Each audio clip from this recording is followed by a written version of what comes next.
नमस्कार, मैं डॉक्टर अमरजीत वाघ, बच्चों का मस्तिष्क और मिर्गी रोग विशेषज्ञ, नागपुर में लिटिल ब्रेन सेंटर रामदासपेट में अपनी सेवाएं देता हूं। आज हम एपिलेप्सी के ट्रीटमेंट के बारे में पेरेंट्स ने क्या क्या प्रिकॉशंस लेनी चाहिए उसके बारे में डिस्कस करेंगे।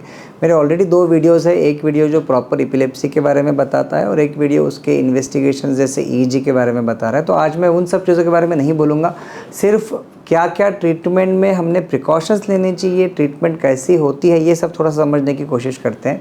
पेरेंट्स के जब भी एपिलेप्सी का डायग्नोसिस होता है, जैसे एपिलेप्सी बोलो, फीट की बीमारी बोलो, मिर्गी की बीमारी बोलो, सब एक ही चीज़ है।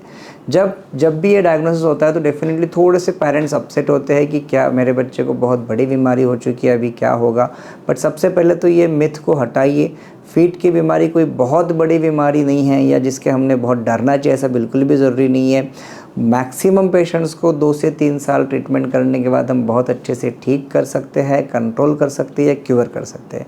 सारा निर्भर करता है कि किस प्रकार की फिट की बीमारी हमारे बच्चे को है, किस प्रकार के बच्चों का डेवलपमेंट चल रहा है। तो जस्ट मैं 2-3 केस सिनारियो हम लोग डिस्कस करेंगे कि ये वो बच्चा है जिसका डेवलपमेंट पूरा नॉर्मल है, जो बच्चे का आज तक के सब ठीक था, सिर्फ उसको 1 या 2 बार फीट आई, उसके ईजी में चेंजेस है और उनको फीट की बीमारी बोल के ट्रीटमेंट शुरू हुआ है।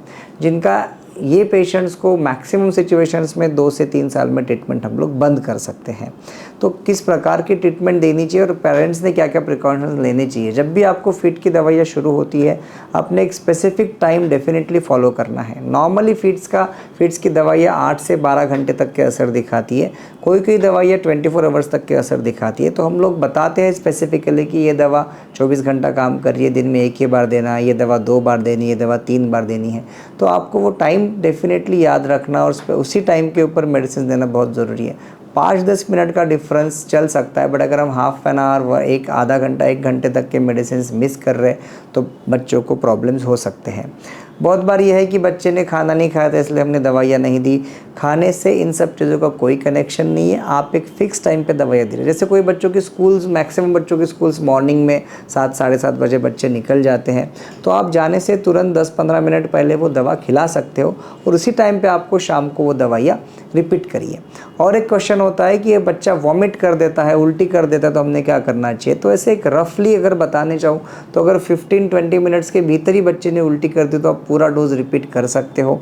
1-2 घंटे के बाद अगर बच्चा उल्टी करता है तो आप शायद हाफ डोज रिपीट कर सकते हो। और 2-2.5 घंटे के बाद वॉमिटिंग कर रहा है तो मेडिसिन ऑलरेडी बॉडी में है, तो आपको दवा रिपीट करने की कोई भी ज़रूरत नहीं होती। एक रफली हम बताते हैं, मैंने ऐसा कहीं पे बहुत ज़्यादा मेंशन नहीं है, बट ऐसी चीज़ें क्योंकि पेशेंट्स को वही सवाल है कि अब हम देंगे तो कैसे देंगे। बहुत बार दवा का ज़्यादा डोज गलती से दिया जाता है, तो तुरंत ऐसे सिचुएशंस में आप आपके डॉक्टर को दिखा सकते हो, दिखाना चाहिए। एकदम से पैनिक होने की ज़रूरत नहीं है, क्योंकि दवा की एक रेंज होती है। जैसे कोई एक मेडिसिन का डोज 10 मिलीग्राम पर केजी हम लोग शुरू कर रहे हैं, तो हो सकता है कि वो मेडिसिन का डोज 30 mg पर केजी तक के एक्सेप्टेबल है, बट कितना डोज आपने दिया है वो आपने ध्यान में रखना ज़रूरी है। इसलिए तुरंत आपने आपके डॉक्टर से संपर्क करिए कि सर इतना डोज हम दिए, गलती से ज़्यादा डोज दिए तो क्या करना चाहिए।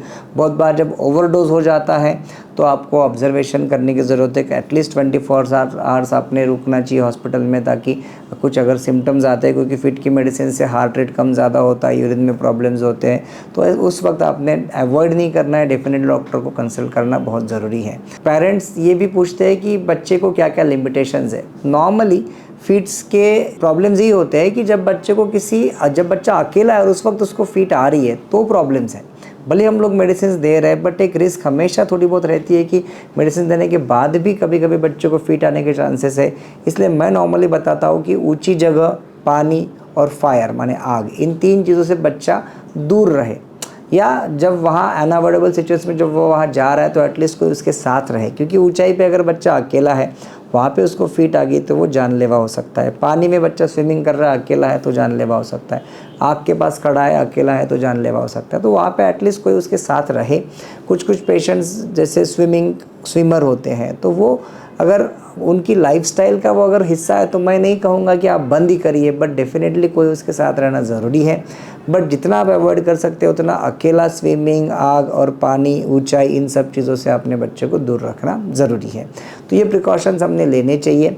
और फिर यही सवाल है कि 100% गारंटी है क्या कि सब ठीक हो जाएगा? ये सारा डिपेंड करता है कि किस प्रकार की फीट की बीमारी बच्चे को है। अगर कोई बच्चे का ब्रेन का प्रॉब्लम ऑलरेडी है, ब्रेन के डैमेज हुआ है ब्रेन, तो उन बच्चों को शायद बहुत लंबे समय तक फीट की दवा देने की ज़रूरत पड़ती है। कोई पेशेंट्स को लाइफ लॉन्ग फीट की दवा देने की ज़रूरत पड़ सकती है। तो ये आप डॉक्टर से डेफिनेटली समझ लीजिए कि क्या डायग्नोसिस है और किस तरीके से हमने पेशेंट्स को दवा देनी है। और अगर सबकी एक दवा से अगर फीट रुकती थी तो 17 से 18 प्रकार की फीट की मेडिसिन नहीं बनती है।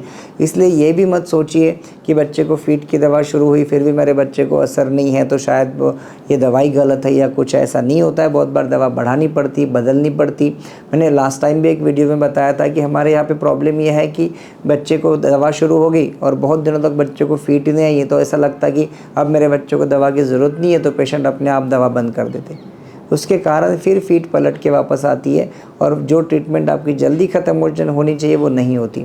बहुत बार उल्टा होता है कि फीट की दवा शुरू होगी फिर भी बच्चे को आराम नहीं है, तो फिर से पेरेंट्स के मन में सवाल आता है दवा देके भी कोई फ़ायदा नहीं है, बंद कर दो। बंद करते हैं फिर से फीट्स बढ़ती है। तो ये सब करने से अच्छा आप प्रॉपर डॉक्टर से मिलिए, उनसे कंसल्ट करिए, उनसे समझिए क्या क्या प्रॉब्लम है, क्यों दवा असर नहीं कर रही है, हमने दवा चेंज करनी चाहिए क्या। कोई दवा का कोई ना कोई छोटा मोटा साइड इफ़ेक्ट हो सकता है, वो साइड इफ़ेक्ट समझने की कोशिश करिए। क्योंकि साइड इफ़ेक्ट हम लोग बड़े एफरेंट बताते हैं, जैसे 2-3 मेडिसिन है जिसमें शरीर के ऊपर दाने आते हैं, सीवियरली रैश आती है, तो वो हम लोग बताते हैं। उसके प्रिकॉशन लेना ज़रूरी है। जब भी आपको बताया जाता है या आप पूछिए स्पेसिफिकली डॉक्टर से कि सर इसका कोई साइड इफ़ेक्ट है क्या, और वो साइड इफ़ेक्ट अगर है तो वो साइड इफ़ेक्ट आता है तो हमने क्या करना चाहिए, कैसे उसको चेंज करना चाहिए, हमने रुकना चाहिए, मेडिसिन चेंज करना चाहिए, ये पता करना बहुत ज़रूरी है। अपने मर्ज़ी से दवाई आप बंद नहीं करिए, क्योंकि जितना आप दवा बंद करने की टेंडेंसी रखोगे उतना उस पेशेंट्स को हम लोग कंप्लीट ट्रीटमेंट से या क्योर करने से बहुत दूर ले जा रहे हैं। कोई पेशेंट्स है जिनको दवाइयों से असर नहीं पड़ता, तो मैंने दूसरी वीडियो में बताया कि कोई पेशेंट्स को हम लोगों को सर्जरी का ऑप्शन सोचना है। बट पिछले 15-20 सालों में एपिलेप्सी के बारे में बहुत ज़्यादा एडवांसेस आए हैं। हमने भी जब ट्रीटमेंट शुरू करी थी या प्रैक्टिस शुरू करते तब से लेकर अब तक बहुत सारी चीज़ें चेंज हुई है और हम बहुत अच्छे तरीके से बच्चों को इम्प्रूवमेंट ला सकते हैं। और बच्चों के बारे में फीट्स के बारे में एक बहुत स्पेसिफिक चीज़ है कि ये फीट्स उनकी डेवलपमेंट के साथ जुड़ी हुई है। ऐसा नहीं है बड़ों में डिफरेंट है, उनका ब्रेन ऑलरेडी डेवलप हो चुका है, बट बच्चों में उनका डेवलपमेंट नहीं हुआ है। इसलिए जितना विगरसली हम लोग इसका ट्रीटमेंट करेंगे, जितना ऑनेस्टली हम इसका ट्रीटमेंट करेंगे, उतना हम बच्चों को बहुत अच्छे से इम्प्रूवमेंट ला सकते हैं। इसलिए जब भी आपका फीट्स का एपिलेप्सी का डायग्नोसिस बन रहा है, आपने आपके डॉक्टर से सारे सवाल पूछने हैं। ट्रस्ट रख के, भरोसा रख के पूरी ट्रीटमेंट आपने शुरू रखनी है और ये ट्रीटमेंट आपने कंटिन्यू करनी है। धन्यवाद।